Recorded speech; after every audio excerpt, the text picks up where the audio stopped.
Hello everyone, आज हम पढ़ेंगे मेंडलिज्म कि मेंडलिज्म होता क्या है। जो मेंडलिज्म पढ़ते हैं मेंडल के बारे में, ये काफ़ी इंपॉर्टेंट होने वाला है क्योंकि यहाँ से नीट या अदर कम्पिटिटिव एग्जाम जैसे CUET नेट डिफरेंट टाइप के एग्जाम में क्वेश्चन पूछे जाते हैं, इसी लास्ट तक बने रहे। मेंडलिज्म, तो मेंडलिज्म का स्टार्ट होता कहाँ से है? तो ये चलता मिड 90 सेंचुरी से, मिड 90 सेंचुरी से अराउंड 1953 से स्टार्टअप चलता है कि लोगों को इसके बारे में ज़्यादा इंटरेस्ट होना या रिसर्च करना स्टार्ट होता है। लेकिन अगर मैं जेनेटिक्स की बात करूं तो टर्मिनोलॉजी ये न्यू है, लेकिन जेनेटिक्स की जो प्रिंसिपल है, जो उसकी प्रोसेस है, लोग जब डोमेस्टिकेशन स्टार्ट हुआ तब से इसके बारे में जानते हैं, तब से इसके बारे में स्टडी करते हैं। ठीक है, लेकिन इसके बारे में ज़्यादा इंटरेस्ट होना, ज़्यादा लोगों को इसमें इन्वॉल्व होना, वो चलता है मिड 90 सेंचुरी से, मतलब 1953 के अराउंड से लोगों को जब इंटरेस्ट होता है। तो यहाँ पर क्या होता है कि मेंडल ने सबसे पहले क्या काम करा था, ये जानने की कोशिश करी कि पेरेंट से ऑफस्प्रिंग के पास कैसे करेक्टर ट्रांसफर हो रही है, transmission of character parent to offspring. इसको जानने के लिए इन्होंने एक्सपेरिमेंट सेटअप किया। सेटअप करने के बाद हेरिडिटी प्रोसेस समझी, ध्यान रखना, हेरिडिटी प्रोसेस समझने के बाद फॉर्मुलेशन करते हैं किसका, बेसिक प्रिंसिपल का, जो ट्रांसमिशन करेक्टर को गवर्न करते हैं। तो यही क्या है, मेंडलिज्म है। ठीक है, मेंडलिज्म की लाइफ और मेंडलिज्म का वर्क, ये क्या कहलाएगा, मेंडलिज्म कहलाता है। तो पहले हम बात करते हैं मेंडलिज्म की लाइफ के बारे में कि मेंडल की लाइफ किस तरीके से है और क्या क्या इन्होंने लाइफ में क्या है। देखो, मेंडल, जिसे हम फादर ऑफ जेनेटिक्स भी बोलते हैं, ये हमारे ओल्ड फादर ऑफ जेनेटिक्स है, या यही मैन जेनेटिक्स के फादर है, जिनका जन्म 22 जुलाई 1822 को हुआ था हेजन ड्रॉप के अंदर, जो एक ऑस्ट्रिया के अंदर सिल्सिया विलेज है, वहाँ की ये बात कर रहे हैं। ठीक है, जब 22 जुलाई को उनका जन्म होने के बाद इनकी जो इनिशियल स्टडी थी वो इसी शहर के अंदर हुई है आराम से।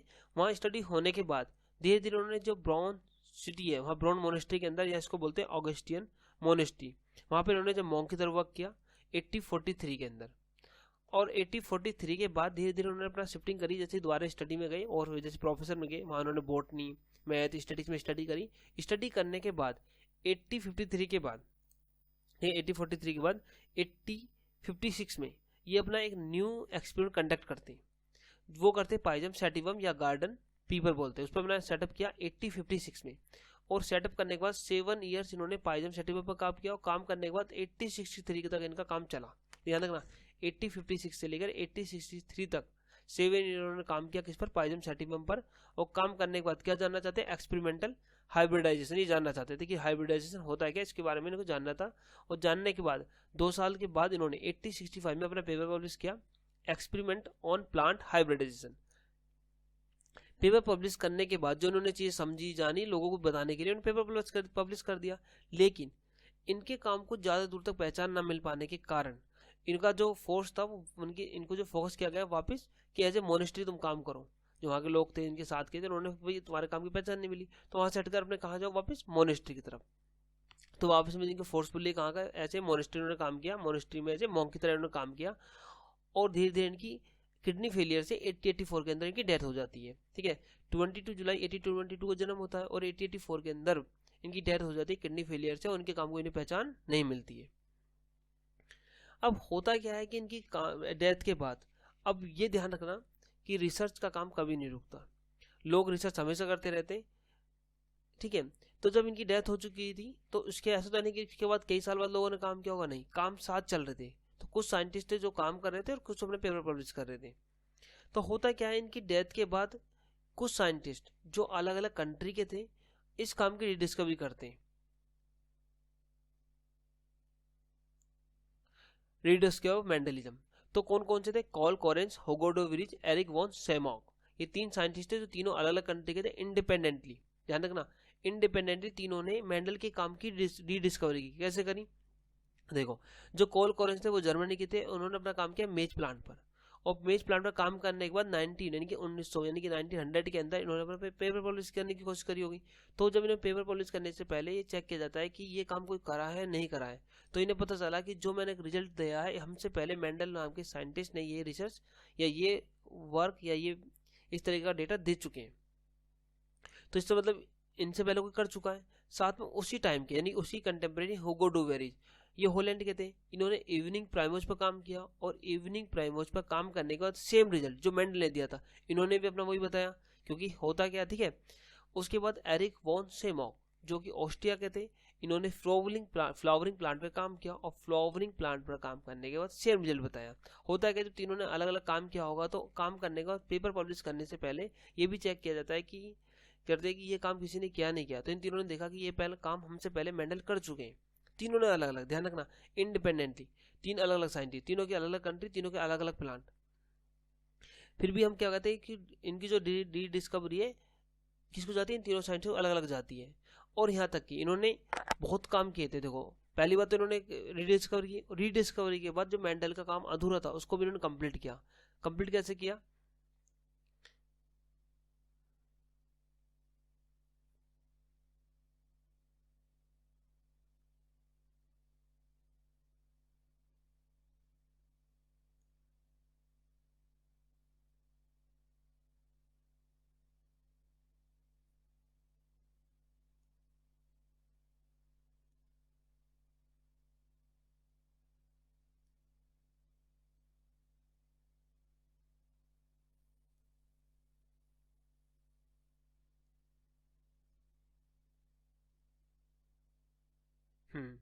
देखो रीडिस्कवरी कैसे करते हैं अब देखते हैं हम इसको। होता क्या है, जब मेंडल ने अपना काम किया तो हम दो लॉ पढ़ते हैं, लॉ ऑफ सेग्रीगेशन और लॉ ऑफ इंडिपेंडेंट असॉर्टमेंट। जो ये लॉ है ये मेंडल ने दिए। देखो मेंडल ने इनके बारे में बताया था कि ऐसी चीजें हो रही है। ये दिए किसने थे? दिए थे कॉल कॉरेंस ने। होता क्या है कि ग्रेगर जॉन मेंडल जो फादर ऑफ जेनेटिक्स थे, उन्होंने ओनली न्यूमेरिकल रेशियो बताया था, उसको डिस्कवर किया था अपने प्रैक्टिकल का। प्लस उन्होंने पैटर्न ऑफ इनहेरिटेंस बताया था कि किस तरीके से इनहेरिटेंस हो रहा है और न्यूमेरिकल रेशियो क्या है। ये भी 1865 के अंदर। इन्होंने कोई लॉ प्रोड्यूस नहीं किए थे। लॉ किसने बताए थे? कॉल कॉरेंस ने, जो जर्मनी के थे। इन्होंने रिकॉग्नाइज किया उनके काम को। प्लस लॉ ऑफ सेग्रीगेशन इन्होंने बताया था। लॉ ऑफ इंडिपेंडेंट असॉर्टमेंट भी किसने दिया था? कॉल कॉरेंस ने। उसके बाद होगो डोवरी जिन्होंने इसको सपोर्ट किया था, एंड एरिक वॉन सेमॉक इन्होंने भी इसको सपोर्ट किया था। अगर मैं होगो डी रिच की बात करूं तो इन्होंने 1901 के अंदर मेंडल के वर्क को दोबारा रिपब्लिश किया था फ्लोरा मैगजीन के अंदर। तो इन तीन साइंटिस्टों ने ऐसे नहीं किया उनके काम की डिस्कवर की, साथ में उनके काम की कुछ चीजें रह गई थी उसको भी दोबारा पब्लिश किया, लोगों तक पहुंचाया। तो इस तरह से इनकी काम की डिस्कवर की इन तीन अलग अलग साइंटिस्टों ने। अब बात करते हैं कि मेंडल के, इन्होंने तो रीडिस्कवर कर दी, मेंडल का ऐसा क्या रीजन रहेगा जिसकी वजह से लोग उनके काम को पहचान नहीं पाए? ये हमारे लिए काफी बड़ा पॉइंट है, तो इसको हमें समझते। देखो रीजन में सबसे पहले रीजन क्या रहा होगा? जो आज की डेट में सबसे बड़ा बेनिफिट है वो है कम्युनिकेशन। आज की कम्युनिकेशन बेस्ट हो चुका है, लेकिन अब से पहले अगर मैं बात करूं जिस पुराने टाइम पे जाते रह जाएंगे तो कम्युनिकेशन ऐसे ही वीक होता चला जाएगा। और ये कब की बात है? 80, ठीक है ना, 65 की। तो उस समय तो कम्युनिकेशन वेरी वीक रहा होगा। तो कम्युनिकेशन मतलब जैसे आज मोबाइल फोन है, फैक्स है, ईमेल है, इनके द्वारा हम चीजें कम्युनिकेट कर लेते हैं। उस समय ऐसा नहीं था। उस समय क्या था कि मैगजीन के अंदर पेपर छपते थे, और जो पेपर जाते थे वो एक पार्टिकुलर एरिया तक जाते थे। अगर लोगों तक इंटरेस्ट आएगा तो फैलेगा, नहीं तो कोई नहीं फैलता वो। तो कुछ पार्टिकुलर एरिया तक फैल गए, और जानने के बाद कुछ ही लोगों ने पढ़े, जिनको इंटरेस्ट था उन्होंने देखा, तो ज्यादा दूर तक इनके रिसर्च पेपर नहीं पहुंच पाए, जिसकी वजह से इनको पहचान नहीं मिल पाई। Communication is a very big factor इनके काम को रिकॉग्नाइज ना होने के कारण। दूसरा था ब्लेंडिंग ऑफ इनहेरिटेंस। होता क्या, जब इन्होंने काम किया तो इन्होंने देखा कि पेरेंट से ऑफस्प्रिंग की तरफ जो कैरेक्टर जा रहे हैं उसको माना इन्होंने फैक्टर, कि फैक्टर है जो पेयर में प्रेजेंट होते हैं। ठीक है, पेयर में प्रेजेंट होने के बाद ये खास बात होती है स्टेबल होते हैं, और ऐसे डिस्क्रीट यूनिट की तरह होते हैं। स्टेबल डिस्क्रीट यूनिट, ठीक है ना। डिस्क्रीट स्टेबल यूनिट है जो पेरेंट टू ऑफस्प्रिंग जा रही है, उसमें कोई चेंज देखने को नहीं मिल रहा है। इन्होंने ऐसा माना था, मतलब कोई वेरिएशन यहाँ पर नहीं आ रहा है। बट जब वेरिएशन नहीं आ रहा तो नो ब्लेंडिंग, जब वेरिएशन नहीं आ रहा तो कोई ब्लेंडिंग नहीं हुई। लेकिन हुआ क्या है कि इनके जो कंटेम्प्रेरी साथ के, तो उन्होंने देखा कि जो कुछ इनके ही कुछ रिजल्ट के अंदर, या कुछ अदर प्लांट के अंदर वेरिएशन देखने को मिल रहा था। और जब वेरिएशन देखने को मिल रहा था तो क्लियर हो गया कि ब्लेंडिंग हो रही है। तो ब्लेंडिंग नॉन ब्लेंडिंग के कॉन्सेप्ट के अंदर क्या क्लियर हुआ कि इनके काम को पहचान नहीं मिल पाई, लोगों ने इंटरेस्ट नहीं लिया। तीसरा पॉइंट था कि इन्होंने क्या कर लिया, अपने काम के टाइम पे जब रिजल्ट को एनालिसिस कर रहे थे तो उन्होंने मैथ का और स्टैटिक्स का यूज किया डेटा को एनालिसिस करने के लिए। उस समय के जो साइंटिस्ट थे या बायोलॉजिस्ट थे उनको अनफेमिलियर था, तो उन्होंने इस चीज को रिकॉग्नाइज नहीं किया। फोर्थ था, इन्होंने जीन, एक नया टर्म दिया था जीन, यानी कि फैक्टर या एलिमेंट, जिसे आज जीन बोलते हैं। ये दिया था, लेकिन इसका कोई सॉलिड प्रूफ ये प्रोवाइड नहीं कर पाए कि हाँ जीन नाम की कोई चीज़ है या फैक्टर नाम की कोई चीज़ है, ये प्रोवाइड नहीं कर पाए। तो ये 4 मेजर रीजन है जिसकी वजह से इनके काम को पहचान नहीं मिल पाई। इस वजह से 1865 में इन्होंने पेपर पब्लिश किया था और 1900 तक कोई रिकॉग्नाइज नहीं पाया था, कोई रिकॉग्नाइजेशन नहीं हो पाया था 34 ईयर्स तक। ये तो हो गया इनके काम को पहचान न मिल पाने की वजह से, लेकिन इनका काम तो अच्छा था, सक्सेस हुआ, काम तो इनका रिजल्ट अच्छा था, सक्सेस हुआ। तो सक्सेस होने के पीछे रीजन क्या था? तो सक्सेस होने के पीछे कुछ रीजन थे जिनके बारे में बात करेंगे अब। तो ठीक है, तो सबसे पहला रीजन क्या था कि जो इनके साथ के लोग थे, जो कंटेम्प्रेरी काम कर रहे थे, साइंटिस्ट थे, वो चूज करते थे मैनी कैरेक्टर। प्लांट उठाया या ऑर्गेनिज्म उठाया, उसके जितने कैरेक्टर थे मोस्ट ऑफ द कैरेक्टर उठाया और एक्सपेरिमेंट करना स्टार्ट कर दिया। जब ज्यादा डेटा लेके चल रहे थे, मतलब ज्यादा कैरेक्टर लेके चल रहे तो कंफ्यूजन क्रिएट हो रहा था। तो इन्होंने उस चीज को देखते हुए कुल अपने जो एक्सपेरिमेंट था उन्होंने 1 या 2 कैरेक्टर चूज किए। जैसे मोनोहाइब्रिड के उसमें 1 कैरेक्टर लिया, डायहाइब्रिड में 2 कैरेक्टर लिए। तो एक टाइम में वो 1 या 2 कैरेक्टर लेकर स्टडी की। उसके बाद उन्होंने जो प्लांट का सिलेक्ट किया था वो बहुत इंपॉर्टेंट था, इन्होंने पी प्लांट का सिलेक्शन किया था। और पी प्लांट का सिलेक्शन करने के बाद उससे डेवलप किया था ट्रू ब्रीडिंग लाइन, जिससे रिजल्ट में कोई वेरिएशन ज्यादा ना आए। आने के बाद जो लार्ज डेटा आया उसको एनालिसिस किया क्वांटिटेटिव स्टैटिस्टिक्स द्वारा, इनका एक रीजन ये था। उसके बाद लार्ज सैंपल इन्होंने एनालिसिस किया था, जिसकी वजह से रिजल्ट में इनके सक्सेस आया। अब बात करते हैं पी प्लांट को ही क्यों सेलेक्ट किया। ये तो सक्सेस के रीजन हो गए। पी प्लांट में बहुत बड़ा रोल था इनके सक्सेस होने के पीछे। तो पी प्लांट की अगर हम बात करें, देखो पी प्लांट की याद रखना कि सबसे बड़ा रीजन था कि इसको हम कम एरिया के अंदर ग्रो कर सकते हैं। छोटे से एरिया के अंदर छोटा प्लांट है तो आराम छोटे एरिया के अंदर ग्रो हो जाएगा, इजीली कल्टीवेट कर सकते हैं एक स्मॉल एरिया के अंदर। प्लस इसकी जो एक 1 ईयर के अंदर हम इसकी कई प्रोजेनी यानी कई जनरेशन ले सकते हैं, क्योंकि इसकी लाइफ साइकिल 2 से 3 मंथ होती है।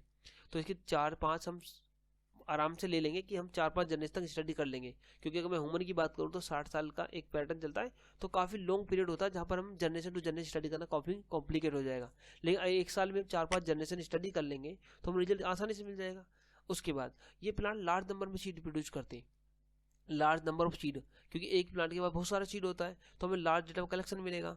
उसके बाद इन प्लांट के पास कॉन्ट्रास्टिंग ट्रेट क्लियर होते हैं। क्लियर मतलब हो गया, अगर एक प्लांट टॉल है तो दूसरा ड्वार्फ हमें क्लियर दिख जाएगा।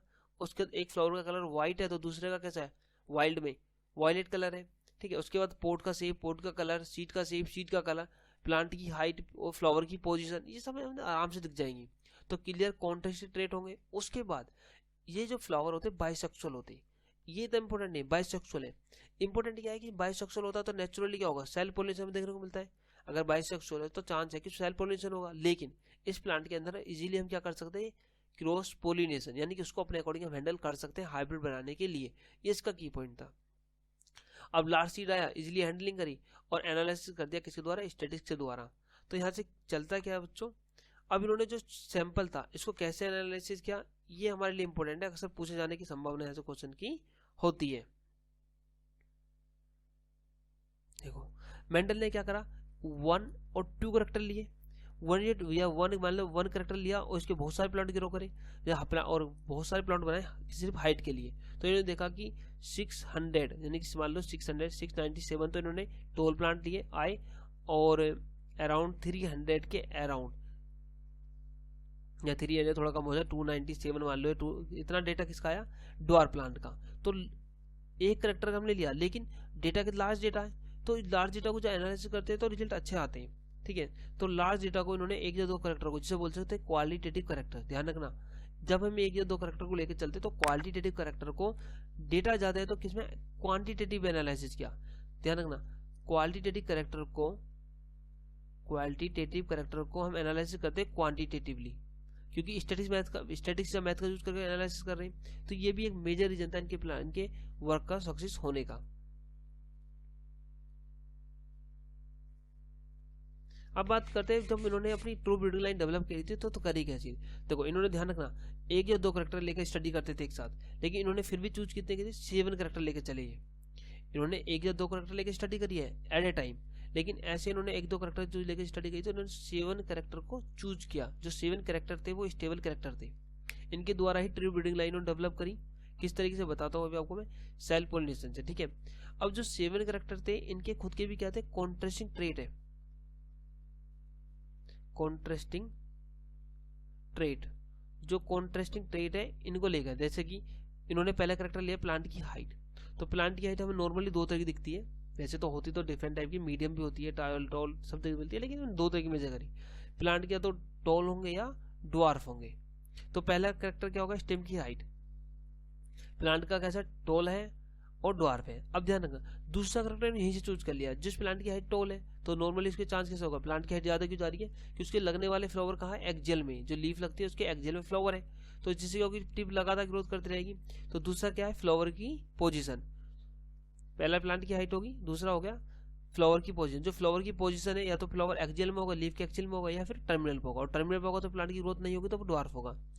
अब ऐसे तीसरा पॉइंट था पोड कलर, जो इस प्लांट पर क्या आएगा, पोड आएगी, यानी जहाँ सीड आते हैं तो सीड आने वाली पोड जो होती है जिसके अंदर सीड होते हैं वो पोड आएगी। और जब पोड आती है तो शुरू में कैसी होती है, तो ग्रीन होगी, यानी कि वो डोमिनेट करेक्टर हो गया।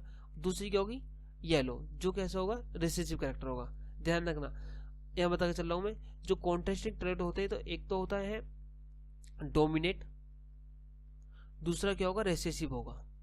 कहने का मतलब डोमिनेट वाला हमें क्लियर दिखाई देगा, इसके नंबर ज्यादा होंगे, और रिसेसिव हमें कम दिखाई देगा, उसके नंबर भी कम होंगे। अगर प्योर रिसेसिव है वही दिखाई देगा, अगर इम्प्योर रिसेसिव है मतलब क्या है, वो हाइब्रिड है, तो वो डोमिनेट में काउंट किया जाएगा, वो डोमिनेट की तरफ दिखाई देगा। इसलिए हमें यहाँ दो ही ट्रेड दिखाई दे रहे हैं, जैसे कि पोट का कलर ग्रीन है तो डोमिनेट है, दूसरा येलो क्या है, रिसेसिव है, तो इसके नंबर ज्यादा होंगे ग्रीन वाले के, और येलो के नंबर कम होंगे।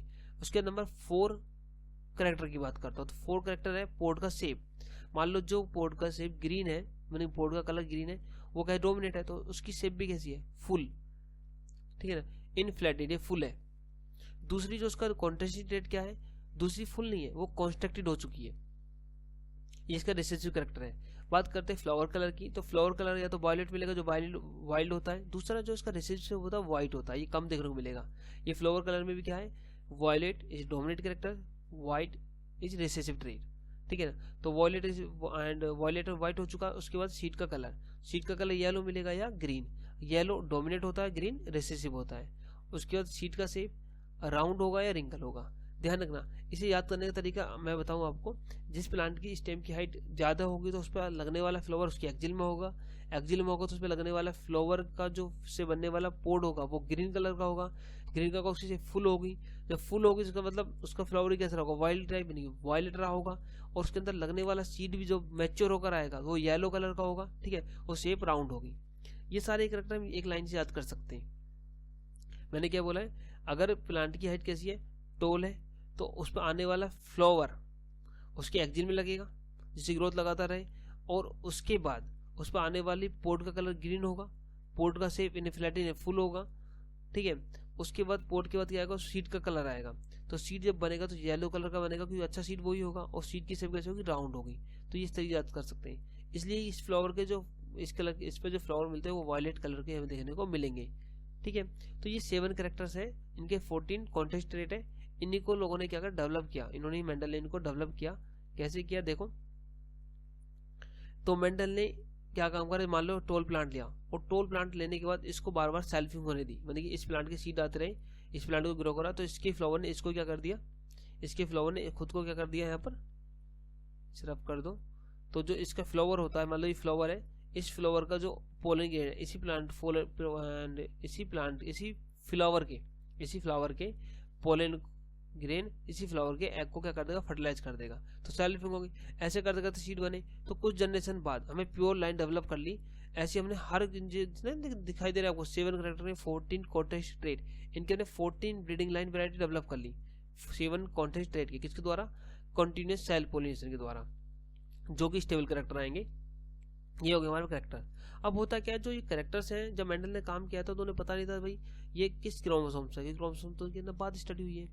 तो इससे पहले एक ब्लिग्जिट नाम के साइंटिस्ट थे जिन्होंने ये बता दिया था कि ये करेक्टर किस किस जगह प्रेजेंट होते हैं, यानी किस क्रोमोसोम नंबर प्रेजेंट होता है, क्रोमोसोम की स्टडी बाद में पता चली है।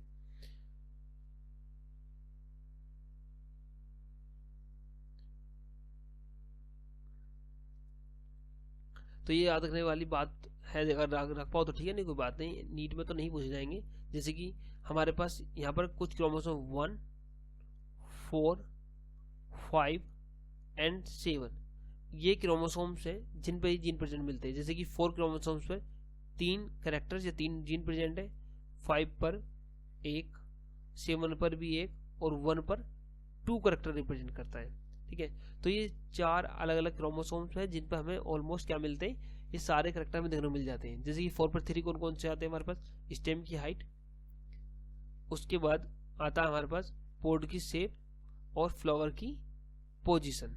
ये किस पर आता है, 4 नंबर क्रोमोसोम्स पर आता है। उसके बाद 1 पे बात करूँ, 1 पर 2 होते हैं, सीड का कलर और फ्लावर का कलर। इसके बाद अगर 5 नंबर क्रोमोसोम से बात करें तो 5th पर आता है पोड का कलर और 7th पर आता है सीड का शेप। तो ये अक्सर पूछ लिए जाते हैं कि कौन सा कॉन्टेस्टिंग ट्रेट है, इसके किस क्रोमोसोम्स पे था। तो इसको बताया था ब्लिग्ज ने, एस ब्लिग्ज, जिन्होंने इसके बारे में बताया था कि कौन सा क्रोमोसोम किस पर प्रेजेंट होता है। अब बात करते हैं मेंडल के एक्सपेरिमेंट की। सारा के लिए ये आता है, हमें जो समझना है,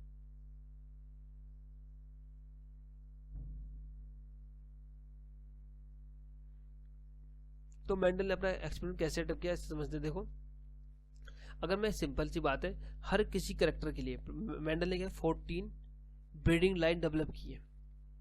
14 ब्रीडिंग लाइन डेवलप कैसे करी है, तो 14 अलग अलग करी होगी। तो मैं बात करता हूँ, पहले एक के लेके चलते हैं, 13 को छोड़ देता हूँ, एक लेके चलता हूँ। मैंने मान लिया प्लांट की हाइट की मैं बात कर रहा हूँ, तो हाइट में कौन सा ले रहा हूँ मैं, टोल। तो इन्हें सबसे पहले क्या टोल प्लांट दिया, और टोल प्लांट को लेकर उसकी लगातार सैल्पिंग कराई। तो एक टाइम ऐसा आएगा कि हमें सिर्फ टोल प्लांट ही देखने को मिलेंगे, क्योंकि टोल प्लांट ही जैसे होता क्या, एक प्लांट हमने ग्रो करा, इस प्लांट से कुछ सीड आए, इस प्लांट के सीड कैसे रहे होंगे, कुछ प्योर रहे होंगे, कुछ टोल, कुछ हाइब्रिड रहे होंगे, टी स्मॉल टी, कुछ रिसेसिव रहे होंगे। अब रिसेसिव तो हम हटा देंगे, बचे ये जो इस प्लांट के होंगे टोल होंगे, इसके फिर वही आएगा। तो हमें ऐसे आएगा, जो करते रहेंगे पता लगेगा यार ये प्लांट जो है इससे तो बार बार टोल आ रहे हैं। तो हमारे कुछ प्रोजेनी या कुछ जनरेशन बाद हमें क्लियर हो जाएगा कि यार ये स्टेबल करेक्टर है और ये प्योर टोल प्लांट है। ऐसी रिसेसिव का, और रिसेसिव का क्लियर पॉइंट है कि अगर रिसेसिव करेक्टर की मैं बात कर रहा हूँ तो रिसेसिव से तो एक से निकल कर आ जाएगा, पहला क्रॉस करा दूसरा करा तो पहले दूसरे तीसरे से क्लियर हो जाएगा कि यार इसमें तो हमारा रिसेसिव करेक्टर ही हमें देखने को मिल रहा है। इस हिसाब से 14 ब्रीडिंग लाइन डेवलप कर ली। डेवलप करने के बाद अपना एक्सपेरिमेंट सेटअप करते हैं आगे के लिए, क्योंकि अब कराना था क्रॉस। तो उसके लिए सबसे पहले क्या काम करते हैं कि बाइसेक्सुअल फ्लावर है, तो 2 प्लांट लेते हैं, एक मान लिया टोल प्लांट का ले लिया और दूसरा लिया इन्होंने रिसेसिव प्लांट या ड्वार्फ प्लांट। ठीक है, अब ये हमारे पास हो गया।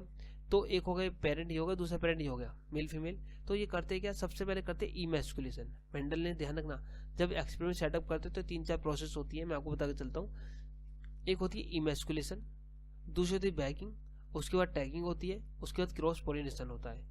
ये यहाँ पर होना है। देखो होना कैसा होता है, मेंडल के एक चीज समझ लेना, फिर आपको आसान होगा ये पढ़ना समझना।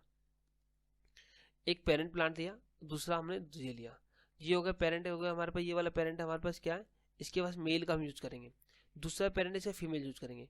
जिस प्लांट का हम फीमेल पार्ट यूज करेंगे उस फ्लावर के हम एंथर को क्या कर देंगे, कट कर देंगे। तो उसके पास क्या बचेगा, ओनली फीमेल पार्ट हो जाएगा, उसके बाद एग बचेगा, उसका एंथर कट चुका है। एंथर कटने को क्या कहलाता है, इमैस्कुलेशन। उसका रिमूवल कर दिया एंथर बाय सीजर द्वारा।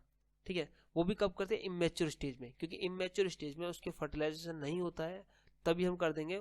और फ्लावर से एंथर कट करने के बाद इसको कर देंगे बैगिंग। हम बैगिंग कर दिया, जो इसका एग है वो किसी अनफर्टिलाइज यानी कि अनवांटेड पोलन ग्रेन से अगर वो फर्टिलाइज ना हो, इसलिए बाहर से बैगिंग कर देंगे, जिससे सेल्फ पोलिनेशन भी रुक चुका है, और दूसरा क्या उसका बाहर से क्रॉस पोलिनेशन रुक गया अनवांटेड से। हो गया, होने के बाद दूसरा जो प्लांट था हमारे पास, जो इसको हमने फीमेल माना था, उसके एंथर हम लेंगे। एंथर लेने के बाद इस पर एंथर आएंगे, इसका बैग हटाएंगे और उस पर एंथर से क्या कर देंगे, डस्टिंग कर देंगे। जो इसका फीमेल पार्ट है वो डस्ट होने से क्या हो जाएगा, फर्टिलाइज क्या हो जाएगा, क्रॉस फर्टिलाइजेशन हो जाएगा, क्यों ट्रांसफर कर दिया पोलन हमने। करने के बाद दोबारा बैक कर देंगे, बैक करने के बाद प्लांट को कर देंगे टैग। टैगिंग करते पता होना चाहिए प्लांट को हमने किस प्लांट से क्रॉस कराया है, कब कराया है, उसको टैग, उसका नाम लिख देंगे, ये टैगिंग हो गया।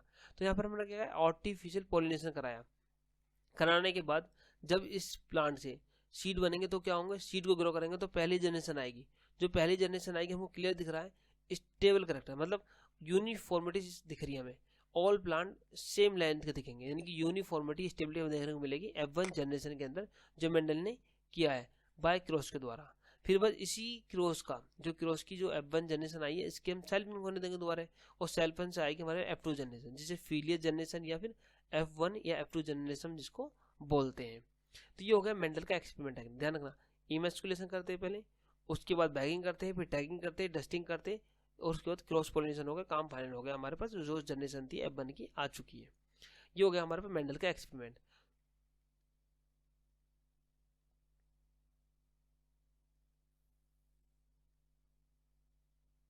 ये कुछ डेटा है जो मेंडल ने अपना एक्सपेरिमेंट किया था। तो उन्होंने जितने करेक्टर थे उन सबका चूज किया था, मतलब उन्होंने सबका क्या किया, देखो यहाँ देखना। हाँ, तो मेंडल ने जब अपना एक्सपेरिमेंट सेटअप किया तो जैसे सिस्टम की हाइट लिया था, तो सिस्टम हाइट के कॉन्ट्रास्टिंग ट्रेट थे। भैया तो टोल प्लांट था, डुअर प्लांट था।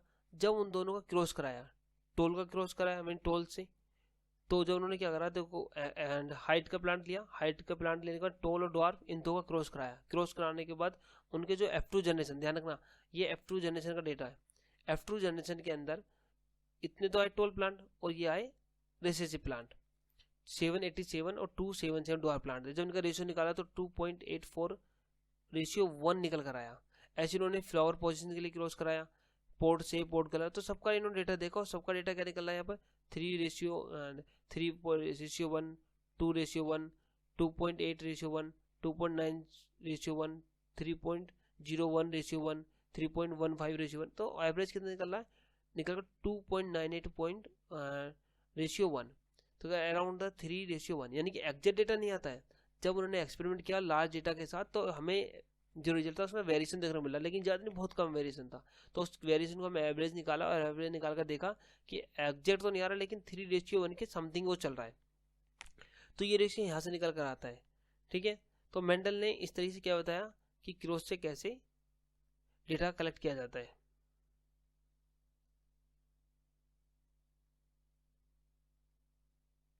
ठीक है, तो मेंडल ने एक चीज बताई थी, वो था कॉन्सेप्ट ऑफ फैक्टर। तो ये मेंडल ने बताया था, जिसे कॉन्सेप्ट फैक्टर या एलिमेंट हम बोलते हैं। मेंडल ने बताया जिसे आज जीन बोला जाता है, और ये भी बताया था कि वो किस में होता है, पेयर में होता है, जो कंट्रोल करता है कैरेक्टर को। इसकी अल्टरनेट फॉर्म होती है, वन फैक्टर में डोमिनेट हो सकता है ओवर द अदर पर। ये बता के चलता हूँ मैं आपको, अगर कैपिटल टी है तो वो डोमिनेट होगा, रिसेसिव टी है, मतलब अगर किसी भी कैरेक्टर के ट्रेट को हम रिप्रेजेंट करते हैं कैपिटल लेटर में तो वो डोमिनेट को शो करेगा, और रिसेसिव में करते तो वो उसके, यानी किसी को स्मॉल में करते तो वो रिसेसिव को शो करता है। और जब गैमेट बनते तो ओनली वन फैक्टर या वन जीन ही वो कैरी करता है। तो ये मेंडल के कुछ काम है जो हमें पता हो गए होंगे। अगर आपके समझ में आए होंगे तो यहाँ से हम क्वेश्चन भी कर पाएंगे जो नीट में लगते हैं। Thank you very much. इसके बाद हम पढ़ेंगे मोनो हाइब्रिड क्रॉस, फिर डायो हाइब्रिड क्रॉस और उनके फॉर्मूले जो उन्होंने रिवील किए थे। Thank you very much.